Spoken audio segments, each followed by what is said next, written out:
Hello everyone, Trophy Wine Hunter. Welcome back to my YouTube channel. Today I'm doing my annual video on the Bordeaux release at BC Liquor Stores. So each year, BC Liquor Stores has a release of the new Bordeaux vintage. This year is the 2022 vintage of Bordeaux in around September or October of each year. And I try to go through this for people. Normally, I don't release the video until the Saturday, the actual release. But this year, I don't buy as much new Bordeaux anymore. So I feel comfortable enough that I can now release it earlier so that everyone benefits. A couple of points on this. One, all these are my own views. It's really an opinion. And I am happy to kind of debate or discuss my opinions with people. So I was fortunate enough to be able to taste some of the 2022 vintage at the media tasting. Just in talking with some of the other people that were there who are very knowledgeable about Bordeaux, is that this year is really a year that you have to taste. This may mark a new beginning in how we view Bordeaux wines, and for that reason, I don't think past Bordeaux releases will have as much impact. So I really encourage people to go and taste the wines yourselves. I believe BC Liquor Stores, at least the 39th and Cambie and also the Richmond and some of the other stores, will have tasting bars which will allow you to taste some of the wines. So I know some of them are very limited quantities, but when you can, I would really encourage you to taste the wines this year before you buy. I've explained my view on this in the previous video I did on the 2022 vintage, which I will put at the end of this video. But it's one of these that is kind of a different type of vintage. It is supposed to be a spectacular vintage, but if they had the same vintage, in the past, in 20 years before, it would have turned out completely different. So that's why I don't think we can rely on past history about these wines as much for this vintage. It is also interesting to note that because it is the 40th anniversary of BC's Liquor Stores release of Bordeaux, so I guess the first release was in 1986, and I believe that first vintage was the 1982 vintage. That was very fortunate, I guess. They were some of the people at the media tasting were at the first release, and supposedly it was just a table. It was like 8 or 9 wines. That's all they released. And now it's a huge booklet like this. So we've come a long way. And for that, to celebrate that, BC Liquor Store has been able to get about 6 or 8 1982 vintage wines direct from the wineries. And that, although they are going to be pricey, these are perfect provenance. They come from the winery. They've been recorked from the original bottling at the winery. And so it's a really exciting opportunity for buyers if you have the means to be able to buy that. So what I'm going to do in this video is go through my selections briefly. You can follow along. I will put in the comment section to this video links to the brochure like this that's online, and you can follow along by the numbers. So again, as I mentioned, because it's the 40th anniversary, there are several wines that are coming from the 1982 vintage. There are 8 wines that you can purchase. And the provenance of this is outstanding. If you have the means, you can buy them. They are expensive. So we'll start, and I'm gonna just kind of go through them very quickly by the numbers here. Number 1 is Becherville 82 at $800, Cheval Blanc 82 at $5,000, and in BC we have a liquor tax, so that's another 15%. So it's very expensive, but the quality is good. I won't go through them all, but the one that I actually was able to taste at the media tasting was the 1982 Lagrange. It's at $600. Which is not that bad. I can tell you that I think it was recorked in 2017, 2019. I looked at the cork. The wine was really fresh for what it was. I think you can see my tasting notes of that on Vivino and also on Instagram. But in general, that was one of the freshest 82s I've had. Many times when I've had 82 wines, the problem being is there's such a aura around this. There's such a big expectation, and a lot of bottles, in my opinion, that I've drank, have been disappointing. Many times probably because of storage and provenance. But this wine was really fresh. The clarity of the fruit was great. It still was tasting great. It had developed now some tertiary flavors and aromas. So my general comments this year is I think the weather was a little spotty. I don't think it's as perfect a vintage as people, some of the wine critics or wine writers have told the public. I have some doubt about the long-term ageability of these wines, not mid-term like 10 years, but like 30 years, 40 years, 50 years. I'm not sure if it will be a 1982 vintage. It is an expensive vintage, and so that's why I also want to err on the side of caution. And so that's kind of my viewpoint for people. It's one of these vintages. It is higher priced in 2021. You're probably going to get better pricing in 23 and 24. It is supposed to be an excellent vintage, but again, the long-term ageability, I'm a little bit not sure about. The wines are drinking very fleshy and are very much more accessible than you would normally find with a new Bordeaux. The pH level on most wines is high, which means the acidity is low. I didn't taste that, but what I did taste is, I believe because the acidity was low, they dialed back some oak and some tannins on the wines, and therefore some wines I think suffer from the intensity of flavors are not as strong as I would like to see with a new Bordeaux wine.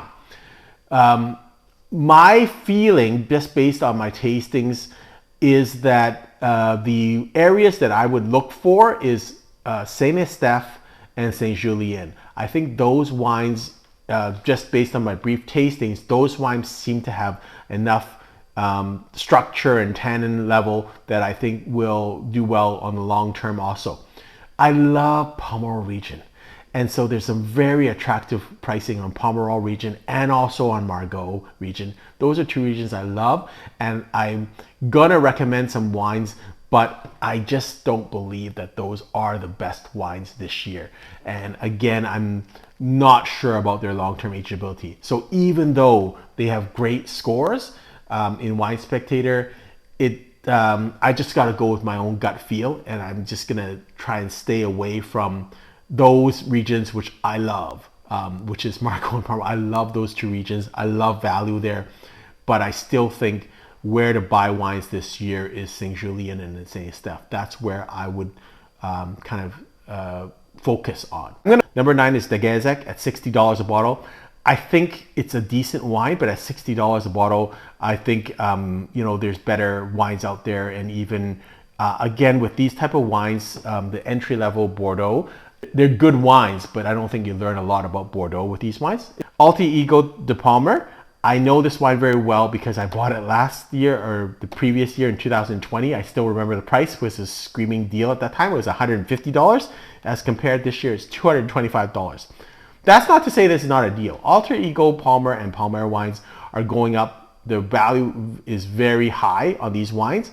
And so, but you know, I see the price, and again, it's Margaux region, which is not one of my favorite regions this year. Angelis, always a great wine, but it's $1,000 a bottle. And again, for that, it's great. If you have the means to buy $1,000 bottles, go after it. Or if that's, you know, you're new to wines and you want to put something away, these are great wines. No doubts, no if and buts about that. Darmelec 135, it's a good wine also. But again, I think there's better values out there. Good wine that you buy. Again, with some of these wines, it's just personal preference. If you like the wine, I just find that I've had Darmelec in other years, had fairly similar ratings, and there's no real need to buy it in this year compared to any other year. 13 is Arôme de Pavie, which is the second wine of Pavie, and at $200 a bottle, I don't think you need to buy that. You can get very good, you know, Grand Cru wines or the first label wines for that price. Beausejour Bacot is one of the wines that I think is really good. It's 96 points Wine Spectator this year. Again, the only thing I would say is it's from the Saint-Emilion region. It's got a little bit more Merlot base this year, and I think wines that are more cab based or have heavier cab component, Cab Sauvignon component, will do better this year. So it's not overly attractive. It's not bad, but it's not overly attractive. Other Beausejour wine, which is number 16, is now just called Beausejour. It used to be called Beausejour La Grosse. It's generally higher priced than Bacot, but I think actually Bacot right now is better. So if I had to buy between number 14 and number 16, I'd rather try Beausejour Bacot, which is almost half the price of Beausejour La Grosse. Next one is Chateau de Bel Air Lalande de Pomerol at $55. Again, I don't think there's a reason to buy kind of value Bordeaux at $50 or $60. There's lots of other wines in the world that will provide you great drinking. If you want to kind of take a stab in these wines and just try them out, these will actually, for this year, they're good wines to kind of be fleshy and pop it open. This is one of these, of the years I've drunk Bordeaux wines on the releases, this is one year where a lot of the under $100 wines will drink very nicely right away, and will continue to drink well for the next 5 years and are early drinking. So that's one good thing. Same thing with number 18, Bel Air Jean de Gabriel. These, I think, to give credit to BC liquor stores, they have brought in a lot of wines that are affordable. And that's one of the complaints that people have about Bordeaux wines. They're not accessible. So this year they're very accessible because just by the vintage, they're very fleshy and easy to understand and early to drinking. And they brought in a lot of wines under $100. So I think, to be fair to them, it's actually I think for people that want to just kind of know a little bit about Bordeaux and the style, I think that's these are wines that you can take a stab at and try. For those who are like trophy wine drinkers like myself, who are a little bit more intermediate drinkers, I don't think there's as much interest in these type of value wines. So again, it depends on where you are in terms of your Bordeaux experience. Bel Air Monage, this wine is number 19. I've never liked this wine, and so this might be just a personal preference. I've always thought it was overpriced. Some people really love it. It gets really high scores. I've never loved this wine. It's at $3.75. In contrast, Belgrave is a wine that's actually very well priced because it is a growth wine. So if you want to know something about 1855 classification, if you are a bit of a label chaser or a 1855 classification chaser, this is a growth wine. So it's nice. It's from Alt Médoc. It's 90 points Wine Spectator. It's only at $70. So to me, this is more attractive than a wine like the Gaysac, which is $60, which is still a great wine, but not a growth wine. At least with Belgrave, you get a growth wine. I think it's 5th growth. Belgrave's style is always austere, and but it's always fairly similar in terms of the taste. So I think this would be a good wine. It is probably going to be very cab dominant, and in this year, I think that's a good thing because all the wines are fleshy. So to me, wines that are generally a little bit more austere or tannic will actually taste a little bit more friendly this year. And so this Belgrave might be a one that I would take a chance at. 23 is Belgrave, but you have to be careful. Like in Bordeaux, there you have 23 and 24 are both Paul Belgrave. One is from Pauillac and one is from Pomerol. They're both about the same price, so you got to be very careful. So if you were going to buy these two wines, and I'm not familiar with either of them that much, I would probably go with the one from Pauillac, which is $90, and not the one from Pomerol, which is $100. Again, love the Pomerol region.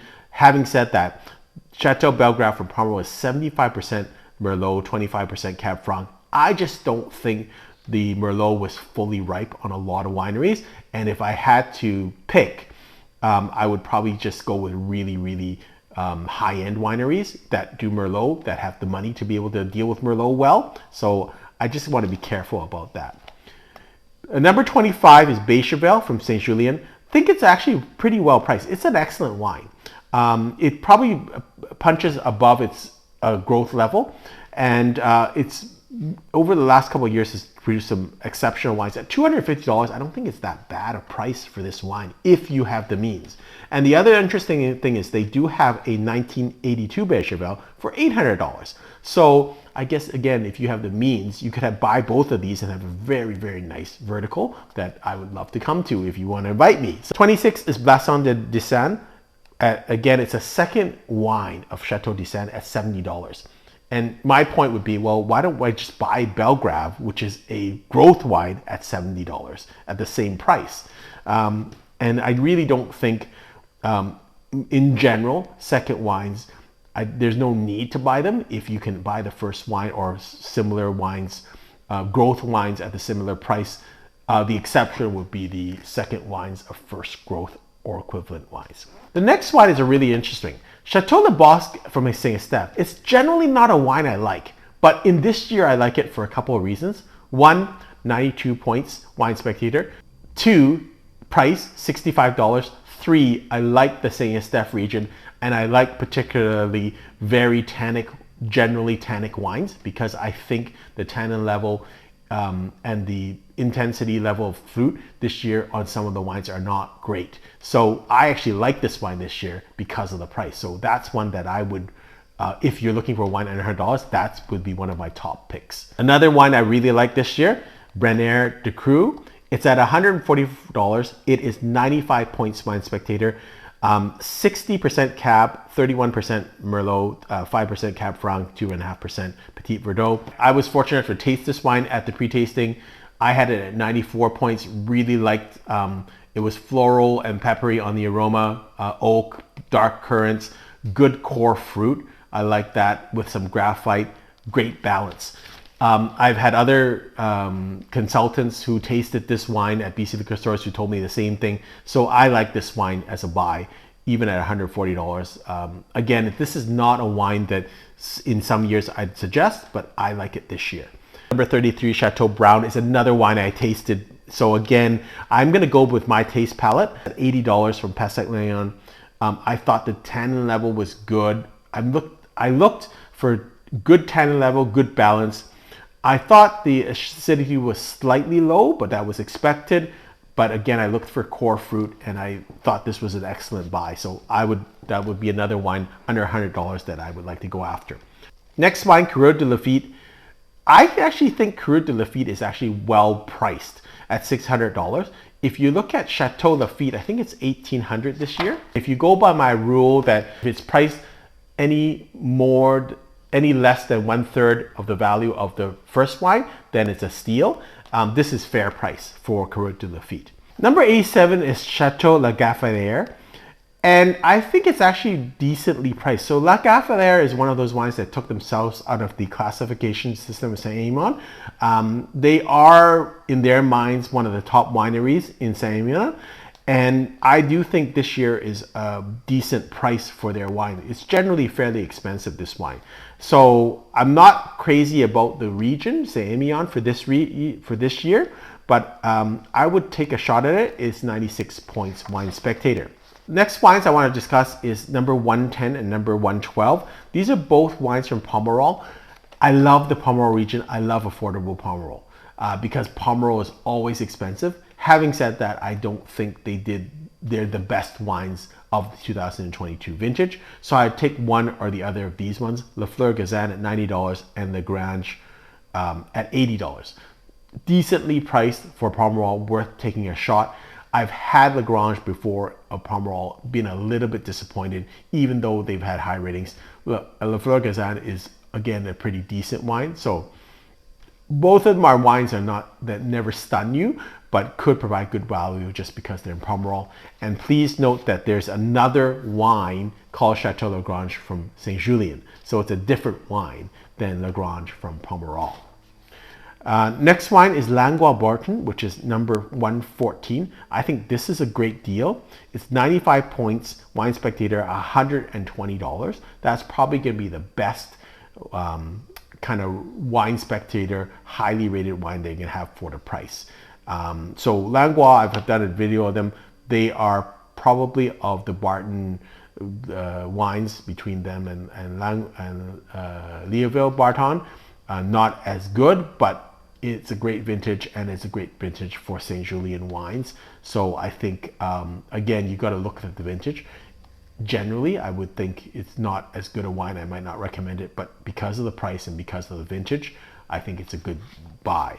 As compared to, if you look at Liéville-Barton, same vintage, it's $220. So arguably Liéville-Barton is better, but you know, is it $100 better when you're already getting a 95-point wine? So that's why I think both of them are good, but if I would probably, as a drinker, take Liéville-Barton as if you're a status person and want to drink labels. Of course, Liéville-Barton is a more prestigious label than Languois-Barton. Next two wines are 123 and 125 that I want to talk about. 123 is Lynch-Bages. Lynch-Bages is $3.50 a bottle. I don't actually think it's that expensive. Lynch-Bages is making some tremendous wines after the 2020 vintage. They've got a new winery, new facilities, and they're making like incredible wines. So if you look at this historically, I think you're gonna find that this is actually a steal, but it's hard to see it right now at $3.50 as a steal. It's 96 points Wine Spectator. I would buy Lynch-Bages every year right now. They're really an undervalued winery because they've got new facilities, and it takes collectors and consumers some time, generally between 5 to 8 years, to recognize a winery's magnificence. That's what's happened with Pichon-Lalonde. We were buying in the 2016 or 2018 vintage, and just now you're seeing the past price appreciation because it takes a while for people to kind of recognize this. Malescotte-Saint-Exupéry is a winery I really like too. It's $150, and again, it's a good winery from the Margaux region. Decent kind of pricing for it. It's 96 points Wine Spectator. It's one of these wines that goes back and forth in terms of good and bad vintages. It's really hard to figure that out. I'd like to taste it first, but I'm not sure about it, but I would think that it's a pretty decent wine. I have tasted 126 with Chateau Margaux. I know it's $1,700 a bottle, but really it is. I haven't tasted the other growth, but at least at the media tasting, compared to other wines, which arguably are not growth wines, it was like heads above every other wine. It was crazy good. Really balanced. Got everything you want in Bordeaux. I have no doubt this wine is going to age well. So really very close to, I think I scored it 98 points already. It's a really magnificent wine. You know, if you've got $1,700 to spend, then good for you. But that is really good wine. 130 is another wine that I normally wouldn't look at. Chateau Menet, not my favorite, but I love that it is generally a full-bodied, austere, tannic wine. And in this vintage, I think those wines do very well. It is 92 points Wine Spectator. It's under $100. I like it. Next wine is Les Hermès de Pez. Generally, again, not a wine I'm crazy about, but I like it this year for a number of reasons. One, Saint Estephe region. Two, it's associated with the Lynch-Bages family. And in fact, when Lynch-Bages was making their winery, overhauling the winery, they actually produced their wines at Les Hermès de Pez. So, you know, you have the same winemaking kind of expertise. Three, it's 94 points Wine Spectator.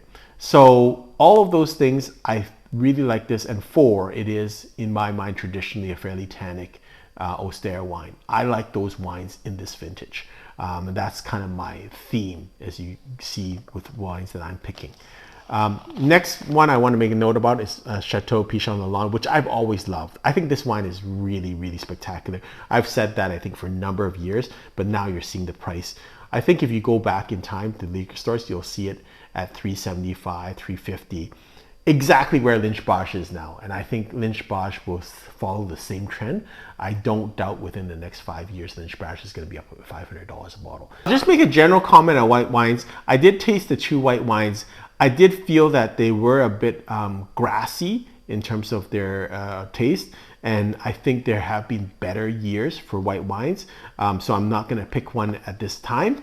I will also make a note about the Sauternes. There was only one that we tasted, which was Chateau Coutet at $50 a bottle. $55 a bottle. It's 95 points Wine Spectator. I think actually that's a really nice Sauternes. In general, I think at least if that was exemplary of the vintage, it had a lot of residual sugar. It was intensity of flavor was good, and intensity of fruit was good. So I think it's probably a pretty decent vintage for Sauternes, and so you can kind of take some shots there. I know I've gone on a little bit on this video. I can't go through all the 190 some odd wines, but if there are certain wines that viewers and subscribers want me to make a comment on, you can. You'll probably kind of know my comments because I have general themes that I've kind of went with wines. But in summary, that's where I'm going this year. I'm going St. Estephe. I'm going St. Julien. I will look for value in some of the wines regions that I really like Pomerol and Margaux also.